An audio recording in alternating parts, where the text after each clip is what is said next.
When the words action game are uttered, fairies are usually the last thing that come to mind, unless you happen to be selling their lopped-off wings and ears for doubloons. Folklore is out to change your mind, a one-part RPG and all-parts action game coined the next generation of dark fantasy. Beautiful visuals and a unique approach to combat are enticing, but look through the pixie dust before taking the plunge.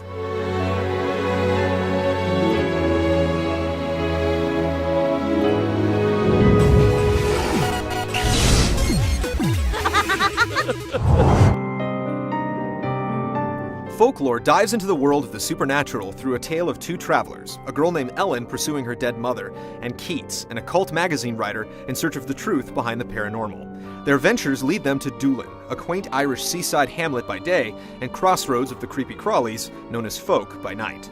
These unlikely heroes eventually learn of the netherworld, and with a mix of trepidation and curiosity, take separate paths, unaware of the monsters and mysteries lying in wait. The game features a complex narrative that bounces between Ellen and Keats' journeys, the gruesome skeleton-ridden closets of the citizens of Doolin, and the plight of the fairies in the netherworld. From suicide to patricide, the story and its breadth of themes set a morose and unsettling tone that creeps into every crack of the game. The overlying story structure between Ellen and Keats doesn't change much in terms of plot, but playing through each character's scenario unravels the story through a different vantage point, changing how certain events and characters are approached. The differences are subtle but present, and players wanting to fully uncover the mystery surrounding Doolin will find themselves playing both sides to achieve the full experience.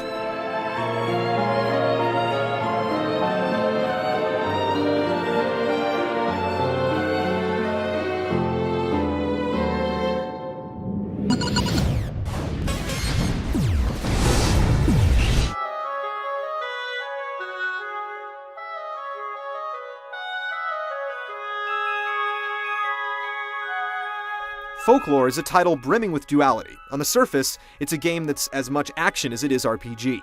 Delve deeper and you'll find a number of elements that follow similar binary relationships. The first choice that you'll have to make is who to follow, Ellen or Keats. This decision not only affects whose side of the story you'll follow, but the style of fighting as well. Ellen utilizes a tactics-based approach to combat, while Keats is more of a brawler.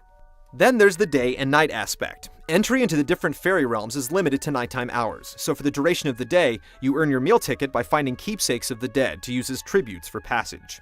It's here that the pendulum swings towards the game's RPG element by having players scouring Doolin for leads. You'll come across a number of troubled characters in need of resolution with the dead, who are more than willing to fork over mementos for your cause. Once pocketed, you make your way to the netherworld at night, where the pendulum swings towards the action portion of the game. Daytime activity serves as a nice recess from the game's action bits, but it can be slow. If you were expecting an action game through and through, you're going to spend just as much time snooping for clues and doing investigations as you will kicking folk to the curb. And when you do get into the action, most of the levels are incredibly linear and brief. As a balance, the game ponies up a number of online features via the PlayStation Network, including the ability to create and share player-made maps and download bonus content with additional folk, costumes, and quests. Each will reward you with 3 to 4 hours of play, albeit in the same dungeons you've already traversed. These piecemeal installations of content show commitment to lengthening Folklore's shelf life, but players interested solely in offline content will find the game lacking in length and substance.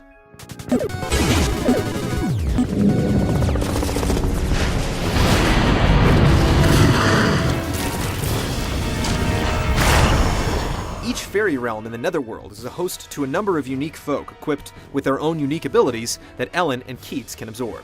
As folk are weakened, a single upward thrust of the 6-axis controller allows Ellen or Keats to ghost bust a folk's essence, sans proton pack. That folk's essence is then transferred into an attack that can be bound to any of the 4 primary face buttons.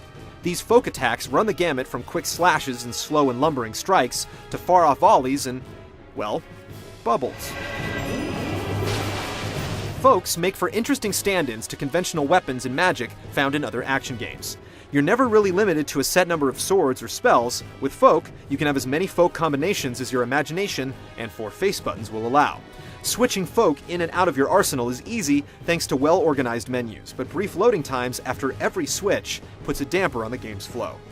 Folks across the fairy realms are plentiful and yours to conquer. Sub-bosses and bosses, however, are tougher nuts to crack. Aside from using specific methods to dispose of them, revealed to players by picture book diagrams collected in-game, tougher folk require a more complex method of exercising them out of their bodies. Thankfully, the use of the 6-axis controller in Folklore isn't as useless or intrusive as it is in some other games. Folklore's action may not give God of War or Heavenly Sword a run for their money, but its methodical nature is enjoyable and original. The gratifying yank of a folk soul definitely carries more gravity than picking up orbs and taking them to the local shop, and using said folk against his former allies is sure to draw some smiles. For the most part, everything is silky smooth and cohesive until you get to tougher enemies that'll require you to go through your inventory of folk like a roulette wheel, trying to pin down its weakness. Sifting through menus, often during battle, is never a good thing, and the aforementioned delay after switching folk in and out doesn't help matters much.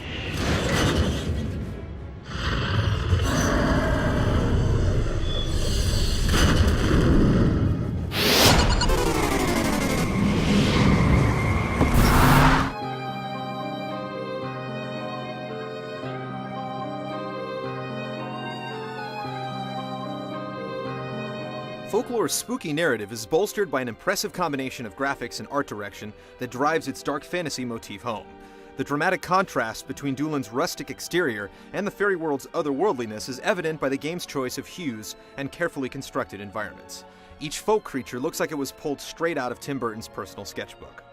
The only real blemishes in Folklore's presentation are the poor voice acting, "Not a chance in hell! We'd never make it back!" and half-baked cutscenes. Rather than short animated vignettes, the game uses in-game models to pantomime dialogue laid out in speech bubbles like a dull comic book. Though it worked for Vagrant's story, Folklore doesn't benefit much from it.